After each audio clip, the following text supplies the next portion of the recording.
Орусиянын Сахалин облусунан 11 ноябрда 11 кыргызстандык соттун чечими менен чыгарылган. Алардын арасында кыргыз жараны Саурбек Касымов дагы болгон. Анын айтымында ал одону мыйзам бузбаса дагы 5 жылга депортацияланган. Касымов Орусиядан чыгарылганга чейин жарандык жана акча убада кылынып, Украинадагы согушка контракт менен барууга сунуш берилгенин медиа хабка айтып берди. Саркада иштеп турган жумуштан келип саат 11-лерде ФМСтер келди. Документтер текшерди. Мен эчтеке болбойт деген эле ой менен неме кылдым. Баргам. Бардым, документин бердим. Пропискам базадан чыкты, анан туруп неме эмгек келишимиң жок деди. Мен частик болуп иштейм. Жеке ишканаларда жеке иштермен иштейм десем, болбойт, арбайт деп берет, депортацияларды мейли кылса алсын деп неметти. Анан ошо Тройский деген жери бар да, ошо Южный Сахалинде. Ошо мыйзамсыз жүргөн мигранттарды чакап депортациялаган. Аякка барды, аякка биринде кармалган, экисинде сот болду. Анан 11-октябрга чейин ошо отурдум 42 күн. 30 күн ошо Тройский деген жакта болдум да. Ошо мигранттарды кармагандай, кандай десем, общага сыяктуу жер да. Просто айтып турат, охраналар бар, милиция бар. Бар жок, тамагың берет, тамак делем детский тамактар аяктачы. 10 күн калганда бияка кетет, Кыргызстанга 10 күн калганда уездге алып келди.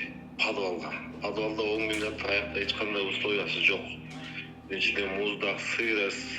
Бизде аякка деген негизи мыйзам боюнча 2 суткага кармоо укугу бар да. Анан аякка кармап дейм, айла жок, кетиш керек болуп чыдадык. Мен билгеним Бурбуразалтардан окшо бир 150ден ашык адам болду окшойт. Мен 42 күн жаттым, 42 күндө Кыргызстанга 3-октябрда отправка болгон, 3-октябрда 3-4 кеткен. Андан 8-inde отправка болду, 8-inde 6 адам кеткен.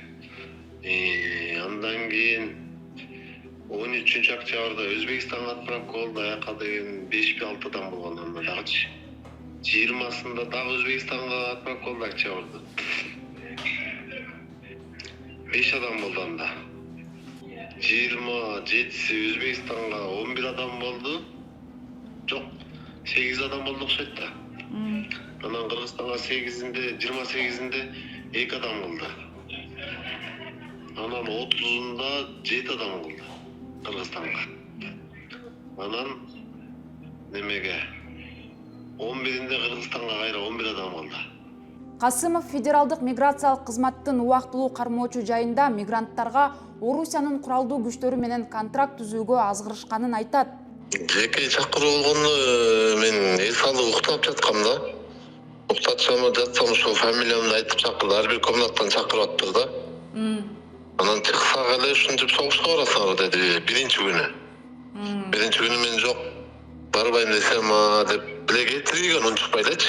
Башында немелерин айткан. Согушка барасыңарбы, гражданство аласыңарбы? 1.700.000 төлөйбүз деп биринчисинде.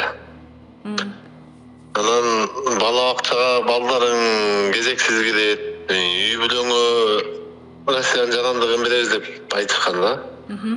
Анан макул деп алып кетишкен, мен жок десемчи. Андан кийин 2 күндөн кийин келди. Ошол эле ФСБнын сотрудниктери ушинтип ойлондуңарбы, эмне болдуңар деп.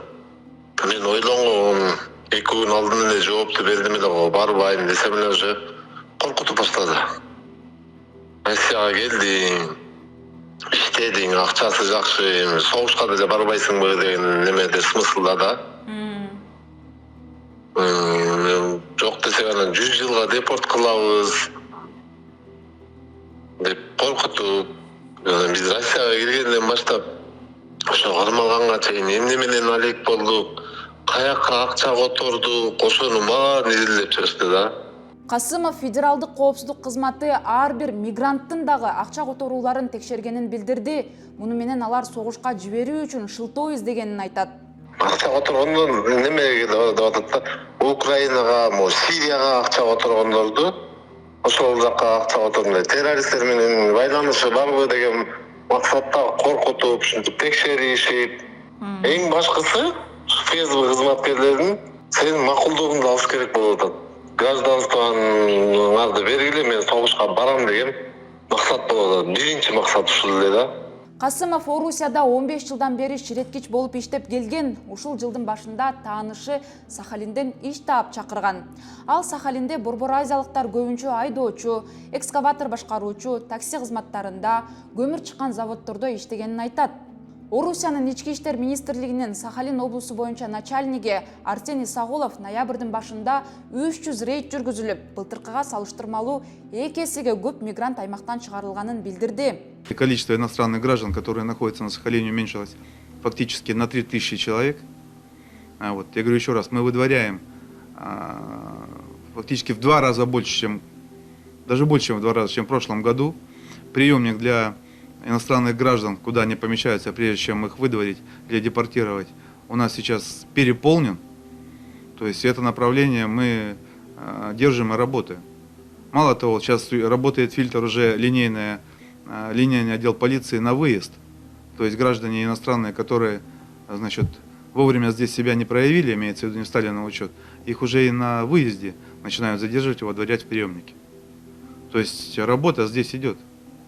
И со следующего года уже выдворять будет полиция своими постановлениями. То есть мы сейчас к этому готовимся и понимаем. 11 кыргызстандык мигранттын кармалышы боюнча Кыргызстандын тышкы иштер министрлиги маалымат берип, анда кыргыз жарандары миграциялык мыйзамдарды бузганы үчүн депортацияланганын билдирген.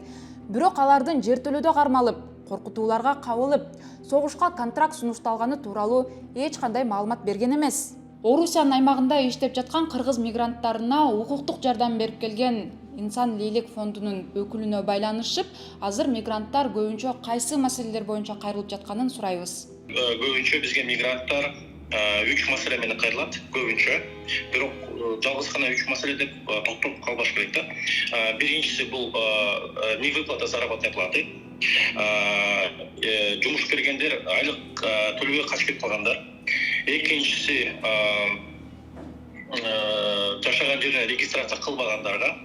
Үчүнчүсү бул паспорт документтери жоготулганда эмне кылабыз деп ошо менен кайрылат.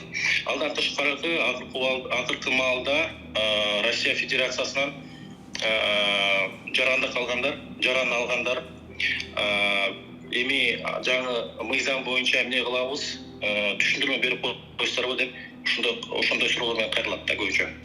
Азыр мисалы баягы согуштун фонунда анан кийин Орусия мигранттарга бир мындай катаал деп атат да, миграциялык саясатынчы, анан кийин мыйзамдары дагы тез өзгөрүп кетип атат да, ошол боюнча да сурагандар болобу? Албетте, биз чын айтканда ар бир ай сайын түшүндүрмө берип жүрдүк биздин мигранттарга. Анан мисалы кайсы мыйзамдарды чечмелеп аттыңыздар? Мисалы жыл сайын негизи орус саясатында жыл сайын мигранттардын миграция саясаты татаал эле болуп келип жатат. Анан көбүнчө ошо бизде эми ЕСК кирдик, мисалы үчүн өзбек жарандары менен тажик жарандардын айырмасы только бир эле, патент төлөп атабыз, калган баары тең бирдей эле, мамилеси эле бирдей эле, эмне кылабыз? Анан кийин согушка баргыбы келбейт деген суроолор менен көбүнчө кайрылат да. Биз айтабыз, эми булар биринчиден колуңардан келсе башка мамлекетке кеткиле, же болбосо кайра мамлекетке өзүбүздүн мекенибизге кайткыла деп, анткени азыр эч ким эч кандай сиздерге кепилдик бере албайт. Сиздер согушка бара албайсыздарбы, түрмөдө отургандар деле алып кетип атат, өзүңүздөр көрүп атасыздар. Анан эч кандай кепилдик жок, согуштан аман-эсен келесиңерби, эч ким кепилдик жок, эч кандай эч нерсе бербейт. Керек болсо кээ бир кейстер бар, акчасын ала албагандар боюнчачы ошо согушка катышып келипчи. Ошол үчүн азыркы закон боюнча эми полиция өзү чечим чыгарып калды, буну мигранттык выдворение кыла аласызбы же кыла албайбыз деп. Буга чейин эки гана орган уруксат берген. Бул болсо бажы көзөмөл, таможня, экинчиси прокурор уруксат беришти да. Азыркы жаңы саясат боюнча милиция кызматкери, полиция кызматкери окууга болот, ошо мигрантты ушул Россия Федерациясынан чыгарганга эң негизги ушул нововведение болот да. Ал арада Сахалиндин губернатору Валерий Ляренко 2025 жылдын 1 январынан баштап мигранттардын 24 багытта иштөөсүнө тыюу салган токтомго кол койду. Бул токтом күчүнө киргенден кийин мигранттар такси, күзөтчү, нан жасоо, тамак аш сатуу, ресторан, кафелерде, жеткирүү кызматында жана бала бакча же мектептерде иштей албай калат. Ал эми мигранттарды ишке алган юридикалык жактарга ар бир мигрант үчүн 1 миллион рубль айып салынат. Бул боюнча пикир жазып, видеону бөлүшүңүз. Берүүнү мен Асель Шамилова даярдадым. Аман туруңуз.